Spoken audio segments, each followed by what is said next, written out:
Hello माझी यूट्यूबची family. आज मी चालले आहे नाशिक शालीमारला. मला काही घ्यायचं आहे घरात, तर घरातल्या वस्ताच. तर मग मी चालले आहे. माझ्यासोबत माझी जाव पण आहे. आम्ही दोघीजणी चाललो आहे. आणि आता मी सातपूरमध्ये आहे. सातपूरमध्ये खूप जास्त ट्रॅफिक झालं आहे. खूप जास्त ट्रॅफिक झाले. मग त्यानंतर आम्ही पोचलो शालीमारला एक सेल आहे, त्या सेलमध्ये आम्ही गेलो होतो. तर खूप साऱ्या वस्तू आहेत आणि खूप स्वस्त होतं. तर मग आम्ही घेतलं. मला काचेचे कप खूप सारे आवडले, मग मी घेतले. आणि जाऊबाईंनी पण भरपूर काय शॉपिंग केली. मग त्यानंतर आम्ही तिथं थोडंसं फिरलो, अजून काय बघितलं. शॉपिंग सर्व झाली. मग आम्ही इथं बिल करायला आलो. आणि मग ते दादा बिल करण्यासाठी मग वस्ता सर्व मोजून घेत होते. काय घेतलं आहे, काय नाही, कितीवाली कोणती वस्तू आहे, त्या वेगवेगळ्या काढून त्यांनी छान प्रॉपर असं मस्त बिल केलं. आधी माझ्या वस्तांचं बिल केलं, मग जाऊबाईंच्या वस्ताचं केलं. मग ताई हिशोब लावत होत्या. मी तर माझं व्हिडिओ काढायचं काम चालू होतं. मग त्यांनी सर्व हिशोब लावल्या, वस्ता सर्व चेक केल्या.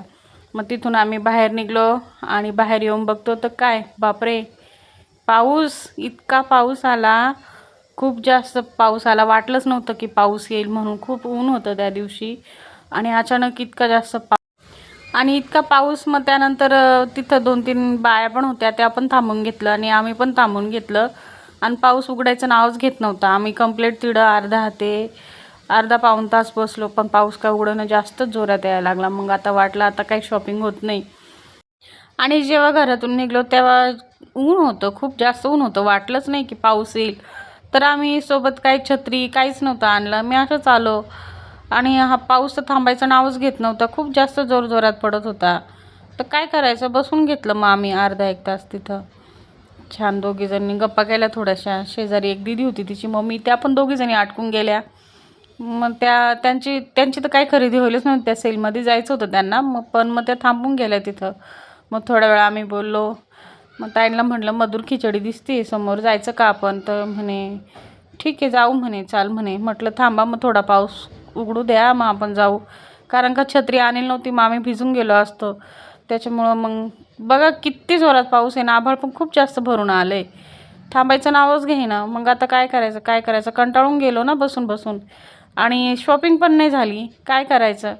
मग त्या दोघी मायलेकी ज्या होत्या त्या म्हटल्या तुम्ही बसा, मग आम्ही जातो वरती, वस्ता तरी घेतो तोपर्यंत पाऊस बंद होईल. मग म्हटलं ताई काय करायचं, आपण जायचं का?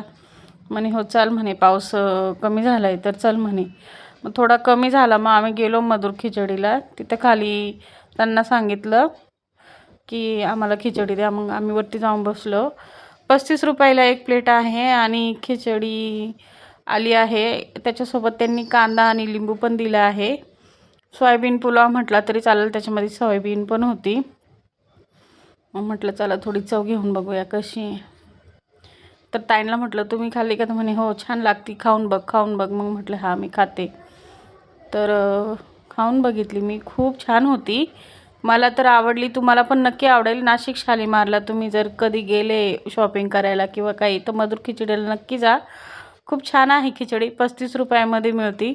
कांदा लिंबू पण देतात, पापड पण देतात. ते आपण म्हणजे घ्यायचा असतो, 10 रुपयाला मिळतो. ज्याला पाहिजे तो घेऊ शकतोय. खूप छान, खूप पटकन पण आणून दिली त्यांनी. मग आम्ही दोघीजणी मस्त खाली. मग तिथून आम्ही निघलो. बिल वगैरे दिलं आणि खाली आलो. मग म्हटलं काय आता पाऊस उघडला आहे थोडासा, काय करायचं, घरी जायचं का घ्यायचं काय? तर ताई म्हणे मला एक छोटी पर्स घ्यायची आहे, चल म्हणे माझ्यासोबत खाली. मग थोडंसं खाली गेलो आम्ही. मग त्यांनी पर्स घेतली. मी तर बसून घेतलं होतं साईडला कोपऱ्याला, कारण का पाऊस येत होता. म्हटलं फोन पण भिजल, माझ्याकडे ज्या वस्तू आहेत त्या पण भिजून जातील. त्या म्हणे एकदा इकडे ये ना, बघ ना म्हणे कोणत्या रंगाची घेऊ. म्हटले घ्या मग मी एक लंच बॉक्स घेतला आहे. तो आहे ते नंतरून सांगेल मी लंच बॉक्स कशासाठी घेतला आहे. मग तिथून आम्ही निघलो, वरती आलो रिक्षासाठी. तर एक रिक्षावाला आम्हाला दोघींना पाहून म्हणत होता की एकीचे तुम्हाला 40 रुपये द्यावं लागतील सातपूरपर्यंत. आणि एक काका ते बिचारे इतके चांगले होते, ते म्हणे 40 रुपये नका देऊ, 30 रुपयामध्ये चला, मी तुम्हाला घेऊन जाईल. मग आम्ही त्यांच्याच रिक्षामध्ये बसलो. काही रिक्षावाले खूप येड्यात काढतात, म्हणजे काही पण बोलतात. मग आम्ही बसलो त्या रिक्षामध्ये त्या काकांच्या, आणि मग ताईंनी त्यांच्या दुकानाचं पण सामान घेतलं होतं, तर थोडीशी दाटीवाटी झाली होती. मग आलो आम्ही घरी. अशा प्रकारे आमचा आजचा दिवस गेला आणि खूप चांगलाच गेला आजचा दिवस. तर जर माझे व्हिडिओ आवडत असेल, माझा ब्लॉग आवडत असेल, तर माझ्या चॅनलला सबस्क्राईब करा. बाय.